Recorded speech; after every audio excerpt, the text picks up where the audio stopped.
नमस्कार विद्यार्थी मित्रांनो, कला व वाणिज्य महाविद्यालय उंडाळेमध्ये ऑनलाईन व्हिडिओ सेशनमध्ये आज आपण या ठिकाणी BA भाग 1 NEP-नुसार असलेला भारतीय ज्ञान प्रणाली या विषयासंदर्भात त्यामध्ये असलेल्या अभ्यासक्रमानुसार भारतीय ज्ञान प्रणालीची ओळख या टॉपिकमधील काही मुद्द्यांविषयी या ठिकाणी अभ्यास करणार आहोत। त्यामध्ये भारतीय ज्ञान प्रणाली, तिची असलेली ओळख, त्याचबरोबर तिची असलेली उद्दिष्टे, वैशिष्ट्ये आणि महत्त्व हे आपण या ठिकाणी सविस्तर पाहणार आहोत।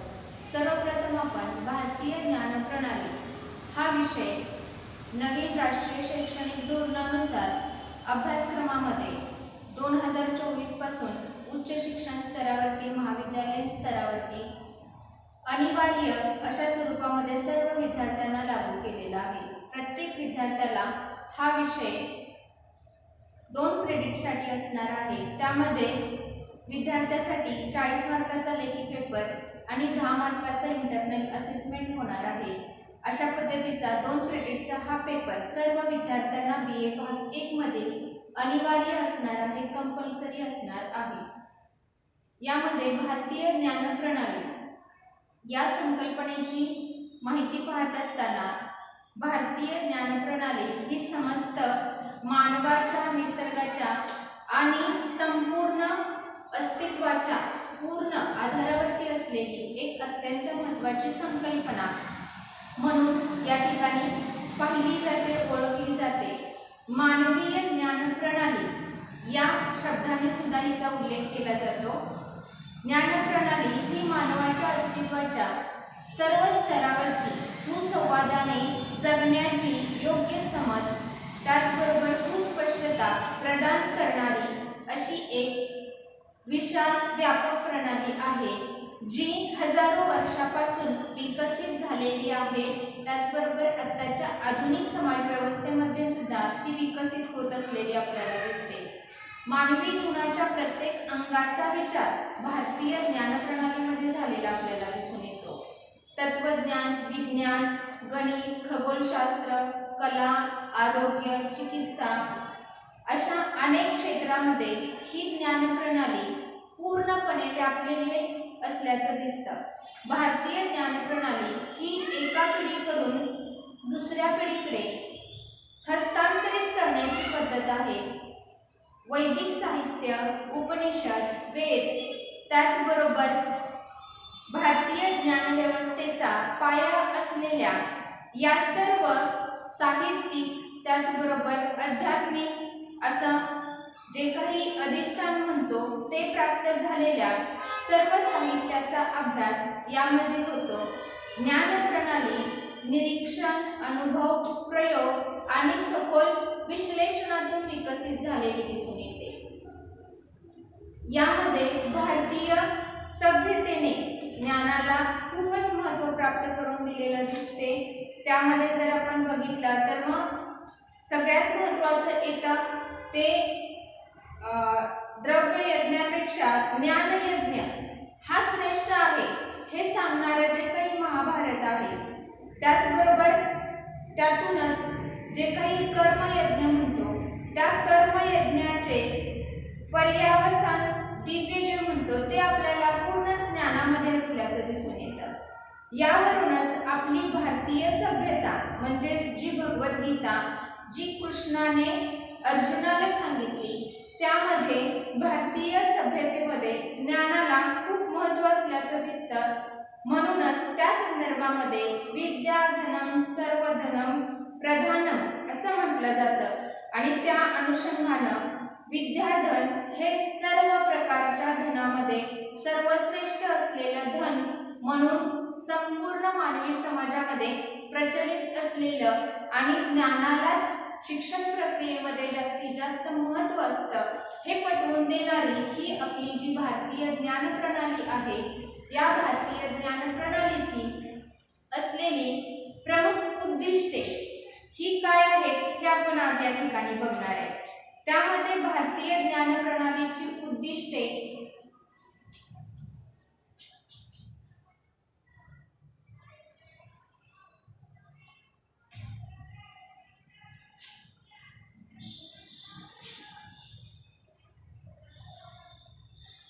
भारतीय ज्ञान प्रणालीची उद्दिष्टे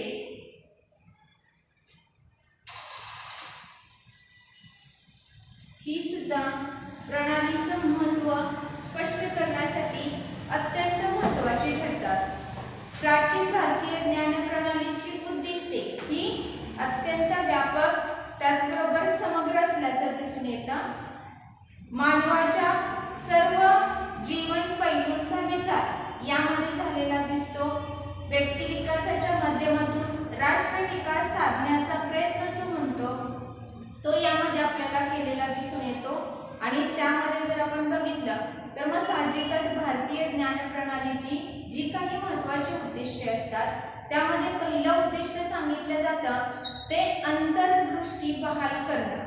त्यामध्ये पहिलं उद्दिष्ट येतं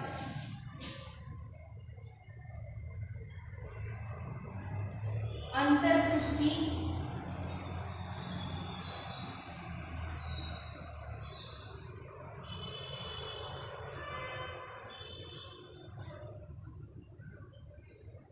बहाल करणे. अंतर्दृष्टी बहाल करणे हे भारतीय ज्ञान परंपरेचा अत्यंत महत्त्वाचं आणि प्रमुख वैशिष्ट्य आहे, उद्दिष्ट आहे. त्यामध्ये जर आपण बघितलं तर बघा, प्रत्येक व्यक्तीला त्याच्या जीवनाचा अर्थ, त्याच्या अस्तित्वाचं स्वरूप आणि त्याला मिळालेल्या जीवनाचा उद्देश याबाबत अंतर्दृष्टी देण्याचं काम कोण करतं तर ही आपली भारतीय ज्ञान प्रणाली करते.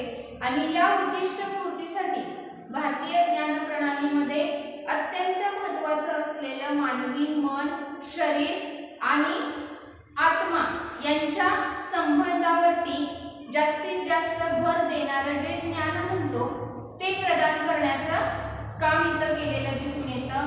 मग त्यामध्ये जर आपण बघितलं तर मग सगळ्यात महत्त्वाचा जो सांख्य, न्याय, योग, वैशेषिक, त्याचबरोबर पूर्वमीमांसा आणि उत्तरमीमांसा अशा पद्धतीची असलेली जी काही दर्शन किंवा साहित्यिक माध्यमं आहेत याच्याद्वारे काय केलेलं आहे तर बऱ्यापैकी ह्या सगळ्या शाखांच्या माध्यमातून या ठिकाणी व्यक्तीला एक प्रकारची जी अंतर्दृष्टी म्हणतो ती देणं हा या ठिकाणी भारतीय ज्ञान प्रणालीचा मुख्य उद्देश असलेला आपल्याला दिसतो. आणि मग त्या दृष्टिकोनातून इथं जास्तीत जास्त जे न्यायदर्शन असेल, योग असतील किंवा विशेषिक किंवा ज्या काही पूर्वमीमांसा, उत्तरमीमांसा असतील त्यांना इथं महत्त्व आल्याचं आपल्याला दिसतं.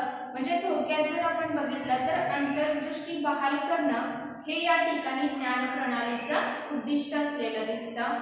त्यानंतरचं उद्दिष्ट हे नैतिक नियम आणि मूल्य यांची शिकवण देणं हे असल्याचं आपल्याला दिसतं. दुसरं उद्दिष्ट सांगितलं जातं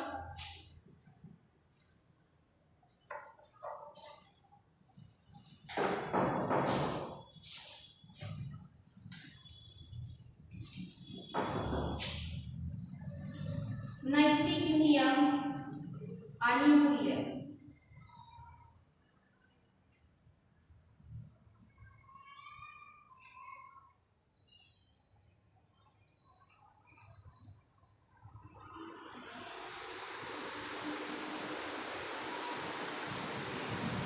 समाजाला नैतिक नियम आणि मूल्य याची शिकवण देणं हे सुद्धा भारतीय ज्ञान प्रणालीचा उद्देश असलेला दिसून येतो.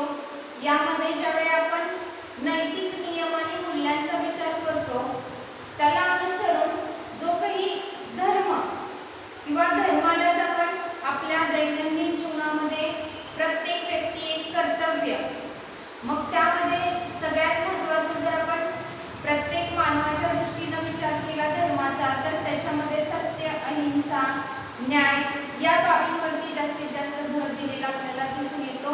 धर्म म्हटलं की इतर कोणताही स्पेसिफिक कोणताही जो इतर आपण धर्म म्हणतो हिंदू, इस्लाम, बौद्ध, शीख, ख्रिश्चन अशा धर्माचा इथं विचार केलेला नाही. तर इतर धर्म म्हणजे काय तर जी मानवतावादी मूल्य आहेत त्याच्यावरती जास्तीत जास्त भर दिलेला आहे. आणि मग त्यातूनच इथं नैतिक नियम आणि मूल्य याकडे दुर्लक्ष केल्यामुळं समाजामध्ये आता सध्या जर आपण बघितलं तर अनेक प्रकारच्या समस्या निर्माण झालेल्या दिसतात, ज्या प्रामुख्यानं या नियम आणि आणि मग कुठेतरी ह्या समस्यांचा वाढता व्याप जर आपण विचारामध्ये घेतला तर आज वर्तन प्रणालीचा विचार केला मानवाच्या तर ही नियम आणि मूल्य अत्यंत महत्त्वाची ठरतात जी प्रामुख्यानं शिकवण्याचं काम कोणाच्या माध्यमातून होत आलेलं आहे तर या भारतीय ज्ञान प्रणालीच्या माध्यमातून होत आलेलं आहे। त्यामुळे नैतिक नियम आणि मूल्य या संबंधीचा जी काही शिकवण म्हणतो ते देणं हे सुद्धा उद्देश कोणाचा असल्याचं दिसून येतं तर इथं या ज्ञान प्रणालीचा असलेला आपल्याला दिसून येतो। त्यानंतरचं उद्दिष्ट येतं ते सर्वांगीण विकास आणि शाश्वत जीवन पद्धती।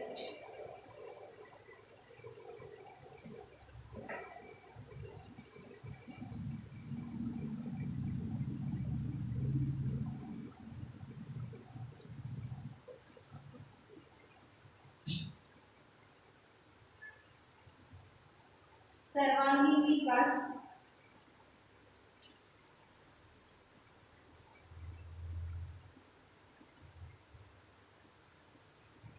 शाश्वत जीवन पद्धती।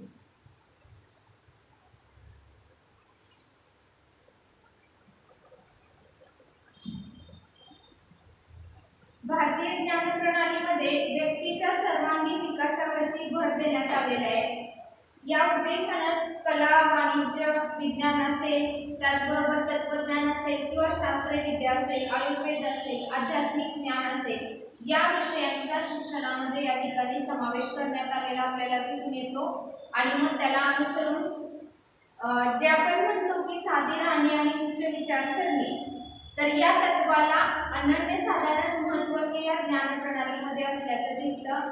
आणि मग आपल्याला माहिती आहे की प्राचीन काळी अगदी गुरुकुलामध्ये राहून ज्ञानार्जन करत असताना विद्यार्थ्यांना स्वतःची कामे ही स्वतः करावी लागत होती आणि यातूनच मग श्रमदान असेल किंवा एकंदरीत वर्तनविषयक जी काही नियमावली असेल ती आपोआप त्या विद्यार्थ्याच्या अंगामध्ये रुजली जायची आणि त्याला अनुसरून म्हणजे समाज जे काही नियमन म्हणतो त्याला अनुसरून त्याचं वर्तन व्हायचं। आणि सर्वांगीण विकासासाठी अर्थात त्याचा खूप जो आपण उपयोग म्हणतो तो इथं होत असलेला दिसून येतो। म्हणजे थोडक्यात जर आपण बघितलं तर बघा ज्ञान प्रणालीमध्ये इथं जे काही तत्वज्ञान असतं शास्त्रविद्या येते किंवा आयुर्वेद असेल किंवा जे काही आपण आध्यात्मिक ज्ञान म्हणतो ते सुद्धा इथं असणं गरजेचं आहे। आणि त्या अनुषंगाने इथं व्यक्तीचा सर्वांगीण विकास करणं हे इथं महत्त्वाचं उद्दिष्ट आपल्याला ज्ञान प्रणालीचं असलेलं दिसून येतं।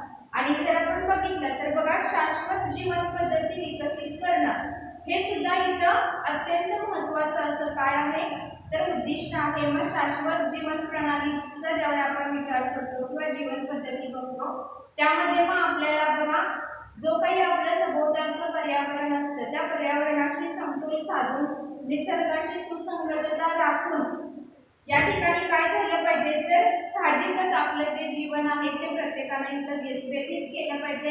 आपल्या भौतिक गरजा पूर्ण करत असताना आपण थोडंसं निसर्गाचं सुद्धा भान राखणं या ठिकाणी गरजेचं आहे। मग जसं की आपण एक झाड तोडतो त्यावेळी मग आपण किमान 5 झाडं तर लावली पाहिजेत। आणि सगळ्यात महत्त्वाचं नुसतं लावणं उपयोगाचं नाही तर ती झाडं तितकंच जगवणं आणि त्यांचं संरक्षण संवर्धन करणं या ठिकाणी गरजेचं आहे। म्हणजे थोडक्यात जर आपण बघितलं तर बघा आपल्या सभोवताली असलेले जे काही प्राणी असतील पशु पक्षी कीटक असतील किंवा ज्या काही वनस्पती असतील तर या सगळ्याला आपण कसल्याही प्रकारची इजा न पोहोचवणं हे सुद्धा एक आपलं आद्य कर्तव्य असलेलं आपल्याला दिसतं। आणि त्या दृष्टिकोनातून मग बघा इथं शाश्वत जीवन पद्धती ज्यावेळी आपण म्हणतो तर आपल्या सगळ्यांना माहिती आहे की आता सध्या आधुनिक काळामध्ये पर्यावरणाशी संबंधित अनेक समस्या आपल्याला उद्भवताना दिसतात। आणि मग या सगळ्याचा जर आपण ऊहापोह केला तर या सगळ्याच्या सरतेशेवटी प्रश्नचिन्ह कोणावरती येऊन थांबतं तर फक्त आणि फक्त मानवावरती येऊन थांबतं। कारण या सगळ्याला कारणीभूत कोण आहे तर फक्त मानव असलेला दिसून येतो। त्यामुळे ज्ञान प्रणालीमध्ये काय झालेलं आहे तर बघा ज्यावेळी आपण शाश्वत जीवन पद्धती विचारात घेतो त्यावेळेस साहजिकच कुठेतरी आपण आपल्या निसर्गाचा सुद्धा किंवा सभोवतालच्या जीवांचा सुद्धा विचार करणं इतकं महत्त्वाचं आहे। आणि मग त्या अनुषंगानं शाश्वत जीवन पद्धती अर्थात विकसित करणं हे सुद्धा प्रणालीचं आपल्याला उद्दिष्ट दिसतं। त्याचबरोबर बघा आध्यात्मिक आणि व्यावहारिक ज्ञान देणं बघा अर्थात जर आपण बघितलं तर भारतीय ज्ञान प्रणालीमध्ये या ठिकाणी फक्त आध्यात्मिक ज्ञानच शिकवलं पाहिजे एवढंच मर्यादित नाही, तर त्याच्या जोडीला सगळ्यात महत्त्वाचं काय झालं पाहिजे, तर ज्यावेळी आपण व्यवहाराचा विचार करतो तर त्याच्यामध्ये सैद्धांतिक माहिती जी आपण घेत असतो किंवा जे आपल्याला ज्ञान असतं त्या ज्ञानाचा आपण आपल्या रोजच्या जीवनामध्ये कशा पद्धतीने वापर केला पाहिजे, ते कशा पद्धतीने उपयोगात आणता येईल हे सुद्धा त्याच्यामध्ये शिकवलं जातं. मग आपण जर बघितलं तर बघा या शिक्षण प्रणालीमध्ये जे आपण भारतीय ज्ञान प्रणाली म्हणतो त्यामध्ये ज्या काही कला असतील, विज्ञान असेल, गणित असेल किंवा जे काही खगोलशास्त्र असेल किंवा जे काही शास्त्रविद्या आरोग्यविषयक माहिती असेल, तर मग ह्या सगळ्यांची जी काही सैद्धांतिकता आणि व्यावहारिकता म्हणतो अर्थात या सगळ्याची सांगड घालून काय झालं पाहिजे, तर या सगळ्याचा म्हणजे मिळवलेल्या ज्ञानाचा सगळ्यात महत्त्वाचा आपण आपलं जीवन जगताना जो उपयोग म्हणतो तो इथं झाला पाहिजे. आणि मग त्या अनुषंगाने बघा आध्यात्मिक आणि व्यावहारिक ज्ञान हे सुद्धा देणं इथं आपल्याला या प्रणालीचं उद्दिष्ट असलेलं दिसून येतं. यानंतर भारतीय ज्ञान प्रणालीची वैशिष्ट्ये.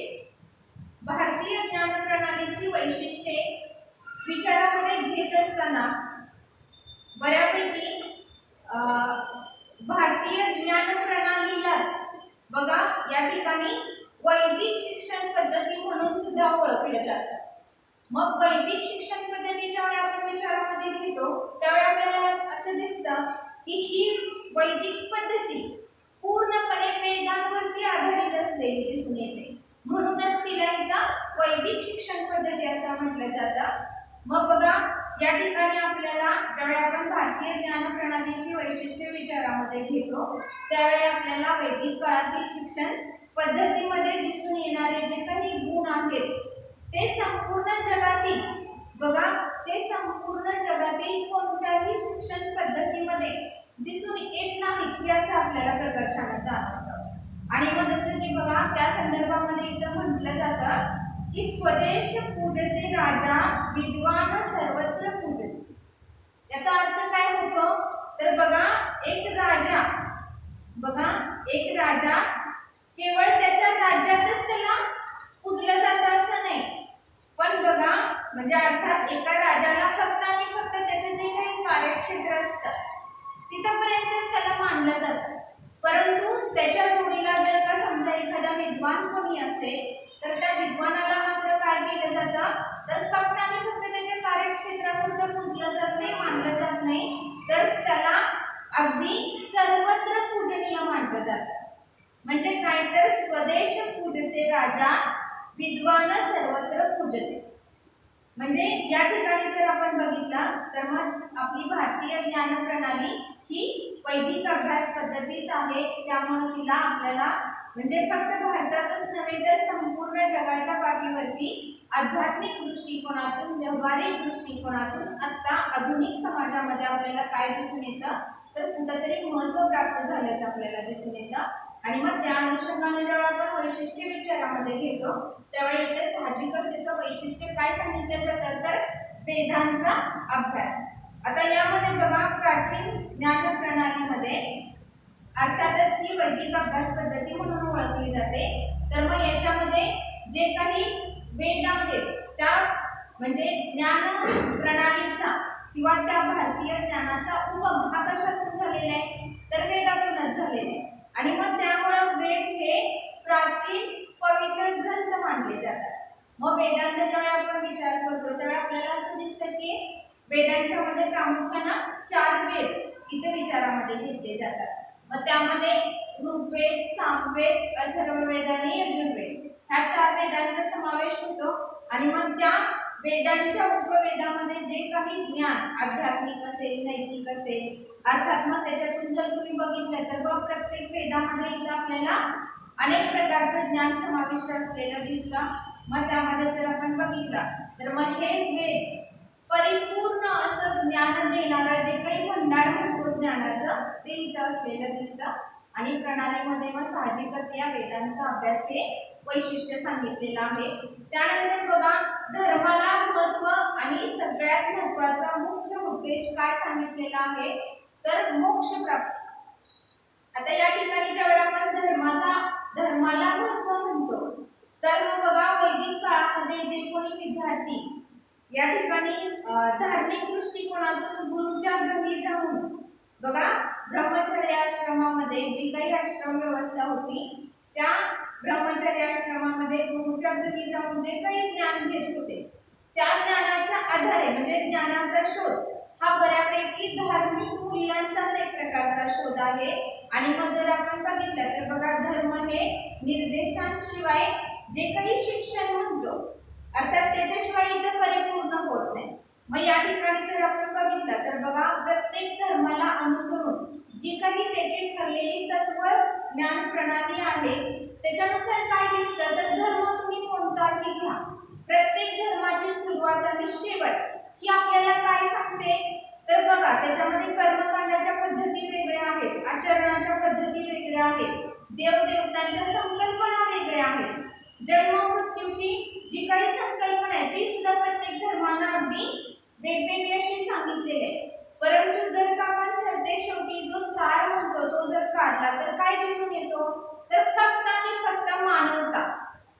बघा फक्त आणि फक्त मानवता हीच श्रेष्ठ मानलेली आहे। आणि मग त्याला अनुसरून सगळ्यात महत्त्वाचं काय झालं पाहिजे तर कोणत्याही धर्माची व्यक्ती असू दे तिनं काय केलं पाहिजे तर मानवतेला सर्वश्रेष्ठ मानून या ठिकाणी जो काही तिचा धर्म असेल त्या धर्माच्या संस्काराचं काटेकोर पालन केलं पाहिजे आणि जी काही आध्यात्मिक मूल्यांची उत्पन्नता म्हणतो अर्थात ती वाढून जो विश्वास म्हणतो तो या ठिकाणी योग्य वाढत जातो। आणि त्या अनुषंगाने प्रत्येक व्यक्ती ही समाजाच्या नियमानुसार काय करते तर तिचं जीवन व्यतीत करून सरते शेवटी जे काही वैदिक शिक्षणाचा मुख्य उद्देश जो म्हणतो अर्थात तो या ठिकाणी मोक्ष प्राप्ती सांगितलेला आहे तर त्याला अनुसरून इथं म्हणजे हे शिक्षण घेतल्यानंतरच मोक्ष प्राप्ती म्हणा किंवा जे काही एकंदरीत जर आपण बघितलं तर बघा मोक्ष प्राप्ती हा काय केलेला आहे तर बघा वैदिक जीवन पद्धतीचा या ठिकाणी म्हणजे जीवनाचं अंतिम ध्येय मानलेलं आहे। आणि मग त्याला अनुसरून इथं आपली भारतीय ज्ञान प्रणाली ही काय करते तर बऱ्यापैकी याच्यावरती जास्त भर देते। त्यानंतर बघा अगदी जर ज्ञान प्रणालीचा विचार केला तर आपल्याला त्यामध्ये विनामूल्य शिक्षण असलेलं दिसतं। आता सध्याच्या आधुनिक काळामध्ये जर आपण बघितलं तर बघा कसलंही शिक्षण असू दे तुम्ही घ्यायला गेला की त्याचा जो काही मोबदला म्हणतो तो इथं आपल्याला द्यावा लागतो, मग तो आर्थिक स्वरूपामध्ये असेल किंवा इतर कोणत्याही स्वरूपामध्ये असेल। परंतु ज्ञान प्रणालीमध्ये काय होतं तर बघा वैदिक काळामध्ये जी काही गुरुकुल होती त्याच्यामध्ये प्रवेश झाल्यानंतर जे काही दिलं जाणारं शिक्षण होतं ते विनामूल्य होतं। फक्त शिक्षण पूर्ण झाल्यानंतर काय करावं लागायचं तर जो कोणी शिष्य असेल त्या शिष्याला गुरुला एक अशी ठरलेली जी काही गुरुदक्षिणा म्हणतो अर्थात ती दिली जायची। मग बघा ही जी गुरुदक्षिणा दिली जायची ती कशी असायची तर बऱ्यापैकी गुरुप्रती आदर किंवा जे आपण श्रद्धेचं प्रतीक म्हणतो तशा पद्धतीनं मांडली जायची। म्हणजे थोडक्यात बघा गुरुदक्षिणा देणं हे पूर्णतः ऐच्छिक होतं, म्हणजे दिलीच पाहिजे असं नाही, ते पूर्णपणे शिष्याच्या मनावरती अवलंबून होतं। म्हणजे अशा पद्धतीनं बघा या ठिकाणी म्हणजे विनामूल्य शिक्षण हे सुद्धा ज्ञान प्रणालीचं काय दिसून येतं वैशिष्ट्य दिसून येतं। त्यानंतर बघा ह्या प्रणालीमध्ये जो आपण सगळ्यात महत्त्वाचा विद्यार्थी शिक्षक संबंध म्हणतो तो कसा असलेला दिसून येतो तर सौहार्दपूर्ण संबंध असलेला दिसून येतो।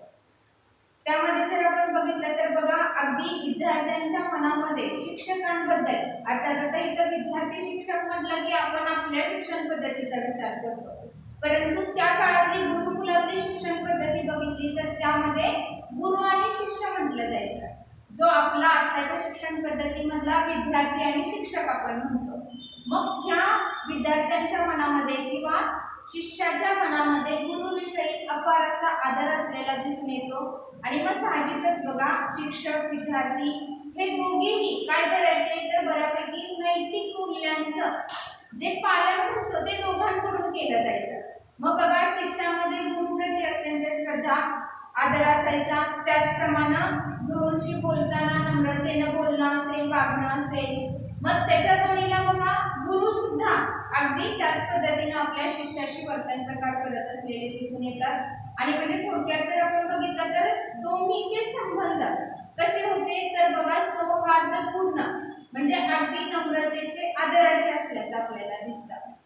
आणि आता सध्याच्या आपल्या शिक्षण पद्धतीचा जर आपण विचार केला तर आपल्याला असं दिसतं की बघा आज कुठेतरी शिक्षण व्यवस्थेमध्ये अगदी जर बघितलं तर विद्यार्थी आणि शिक्षक यांच्यामध्ये असलेला संबंध हा बिघडत असलेला आपल्याला दिसतो. आणि मग त्या ज्या काही शैक्षणिक समस्या निर्माण होत चाललेल्या आहेत तर त्या अनुषंगाने तो सोडवण्याचा सुद्धा इथे एक जो छोटासा प्रयत्न म्हणतो तो इथं या प्रणालीच्या माध्यमातून केलेला आपल्याला दिसतो. त्यानंतर जर बघितलं तर बघा सगळ्यात महत्त्वाचं म्हणजे जी भारतीय ज्ञान प्रणाली म्हणतो तिचा उद्देश आणि वैशिष्ट्य जर बघितलं तर बघा त्यामध्ये केंद्रस्थान काय असलेलं दिसतं तर व्यक्तीचा व्यक्तिमत्वाचा प्लस त्याच्यामध्ये चारित्र्य निर्मिती ह्या दोन्हीचा विकास करणं हे इथं महत्त्वाचं असलेलं दिसतं. आणि मग बघा त्यामध्ये जास्तीत जास्त शुद्धतेला महत्त्व असलेलं दिसून येतं.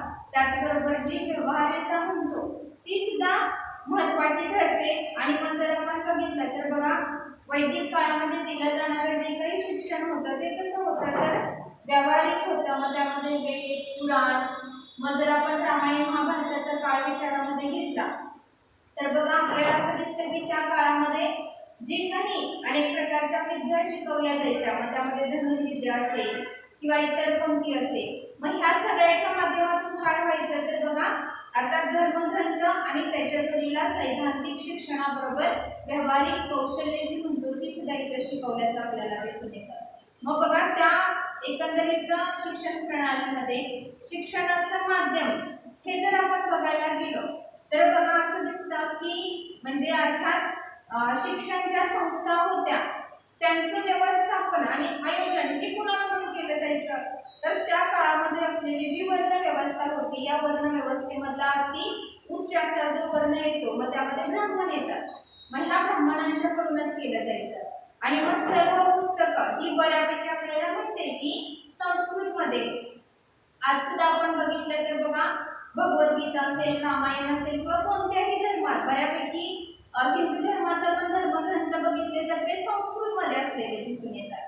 मग प्रत्येक धर्माची जी काही ग्रंथसंपदा आहे ती वेगवेगळ्या भाषेमध्ये असलेली आपल्याला दिसते. मग बघा या ठिकाणी संस्कृत जी भाषा म्हणतो प्राचीन भाषा आहे अर्थात या माध्यमातूनच काय केलं जायचं तर बऱ्यापैकी हे शिक्षण दिलं जायचं. आणि मग जर आपण जगाच्या दृष्टीने जर बघायला गेलो तर जगातील पहिला ग्रंथ हा जर आपण बघितला तर तो ऋग्वेद येतो जो संस्कृतमध्ये लिहिला गेलेला आहे. आणि मग नंतरचे जे 3 वेद आहेत मग त्यामध्ये जर आपण बघितला तर मग सामवेद असेल यजुर्वेद असेल अथर्ववेद असेल मग हे वेद याच भाषेतून म्हणजे संस्कृत भाषेतूनच लिहिले गेलेले आहेत. परंतु पहिला वेद म्हटला किंवा जर आपण बघितलं तर बघा अर्थात ग्रंथ म्हटलं तर तो ऋग्वेद म्हणून सांगितला जातो जगाच्या पाठीवरती त्याला ओळखलं जातं. आणि मग ज्ञान प्रणालीमध्ये शिकवली जाणारी संपूर्ण ग्रंथसंपदा ही संस्कृतमध्ये असल्याचं दिसतं. आणि संस्कृत हेच त्या काळातील किंवा ज्ञान आपल्या प्रणालीमधलं शिक्षणाचं माध्यम असलेलं दिसतं.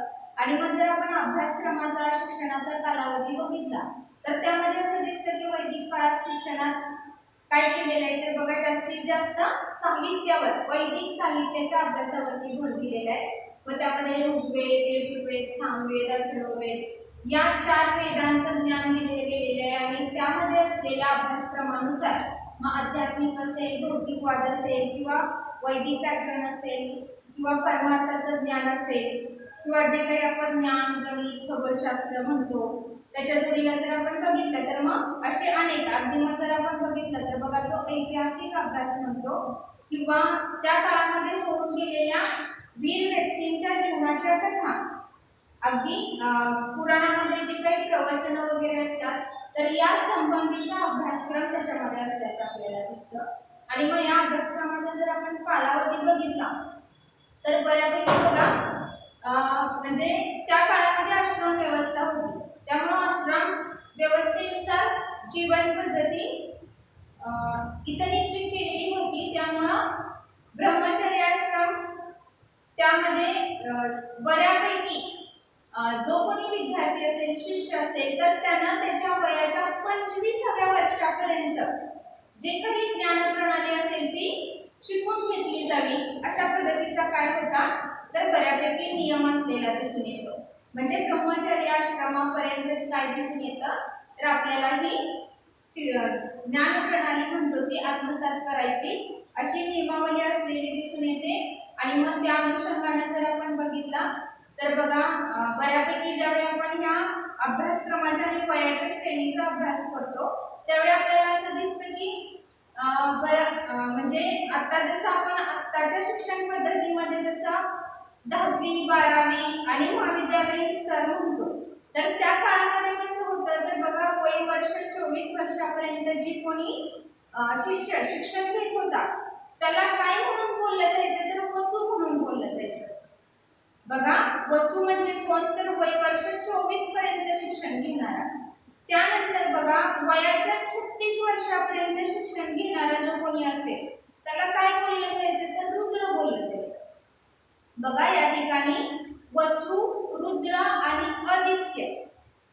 बघा, जसं की आपण आपल्या शिक्षण पद्धतीमध्ये काय म्हणतो, SSC, HSC आणि ग्रॅज्युएशन म्हणतो, अगदी त्याच पद्धतीने इथं वयानुसार काय केलेलं आहे तर शिक्षणाची विभागणी करून या ठिकाणी जी श्रेणी म्हणतो ती इथं दिली गेलेली आहे त्या काळामध्ये. त्यानंतर म्हणजे 24 पर्यंत वसू, त्यानंतर 36 वर्षापर्यंत रुद्र आणि वयाच्या 48 वर्षापर्यंत शिक्षण घेणारे ते आदित्य, अशा पद्धतीची ही जी काही श्रेणी म्हणतो ती या अभ्यासक्रमानुसार काय केलेली आहे वयानुसार इथं दिली गेलेली आपल्याला दिसून येते. तर बघा, आजच्या या लेक्चरमध्ये आपण या ठिकाणी भारतीय ज्ञान प्रणाली बऱ्यापैकी तिची असलेली उद्दिष्टे आणि वैशिष्ट्ये याचा या ठिकाणी विचार केलेला आहे. यानंतर भारतीय ज्ञान प्रणालीचं असलेलं महत्त्व हे आपण नंतरच्या लेक्चरमध्ये पाहणार आहोत. धन्यवाद.